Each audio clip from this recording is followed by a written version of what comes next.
Hello મિત્રો, કેમ છો તમે બધા? આજે વિડીયોમાં આપણે ઉત્તર પ્રદેશમાં ફરવાલાયક જગ્યાઓ વિશે વાત કરવા જઈ રહ્યા છીએ. ઉત્તર પ્રદેશ ભારતનું એક ખૂબસૂરત રાજ્ય છે, જે ચારે બાજુથી ભારતના 9 બીજા રાજ્યો સાથે જોડાયેલું છે. 18 મંડળો અને 75 જિલ્લાઓ વહેંચાયેલું ઉત્તર પ્રદેશ તેના ટુરિસ્ટ આકર્ષણો અને કુદરતી સૌંદર્યને કારણે પ્રવાસીઓને પોતાની તરફ આકર્ષે છે. જો તમે ઉત્તર ભારતની સંસ્કૃતિને નજીકથી અનુભવવા માંગતા હો, તો આ ઉત્તર પ્રદેશની મુલાકાત ખરેખર રસપ્રદ બની શકે છે. અહીં અનેક ધાર્મિક અને દર્શનીય મંદિરો છે, જે વિશ્વભરમાં પ્રસિદ્ધ છે.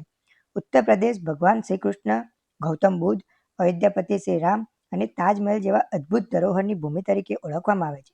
આ ઉપરાંત ઉત્તર પ્રદેશની સુંદર આર્કિટેક્ચર, પ્રાચીન સંસ્કૃતિ અને સ્વાદિષ્ટ ભોજન માટે ખૂબ ફેમસ છે. જો તમે ઉત્તર પ્રદેશમાં ફરવાનું પ્લાનિંગ બની રહ્યા છો, તો જોડાઈ જાઓ અમારા ડૉક્ટર યાત્રીના નવા વિડીયો સાથે, જેનું નામ છે ટોપ 7 tourist place of Uttar Pradesh. Number 1 પર આવે છે આગ્રા. ઉત્તર પ્રદેશમાં યમુના નદી કિનારે આવેલું આગ્રા એક પ્રખ્યાત શહેર છે, કારણ કે અહીં વિશ્વના 7 અજાયબીઓમાંનો એક તાજમહેલ આવેલો છે. આ શહેર સાથે ફતેહપુર સિકરી અને આગ્રા કિલ્લો પણ યુનેસ્કો વર્લ્ડ હેરિટેજ સાઇટમાં સામેલ છે. નંબર 2 પર છે વારાણસી. બનારસમાં આવેલું છે. વિશ્વનું સૌથી જૂનું જીવંત શહેર એટલે વારાણસી, જેને કાશી અને બનારસ નામે પણ ઓળખવામાં આવે છે. આ શહેરને ભારતની આધ્યાત્મિક રાજધાની કહેવામાં આવે છે. અહીં આવેલું વિશ્વનાથ મંદિર સૌથી પ્રાચીન મંદિર છે. નંબર 3 લખનઉ. ઉત્તર પ્રદેશની રાજધાની લખનઉ ખૂબ જ સુંદર શહેર છે.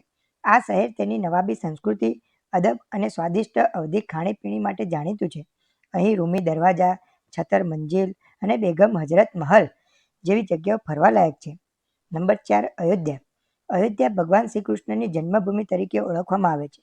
સરયુ નદી કિનારે આવેલું આ શહેર તેના પ્રાચીન મંદિરો અને સુંદર ઘાટો માટે જાણીતું છે. નંબર 5 મથુરા.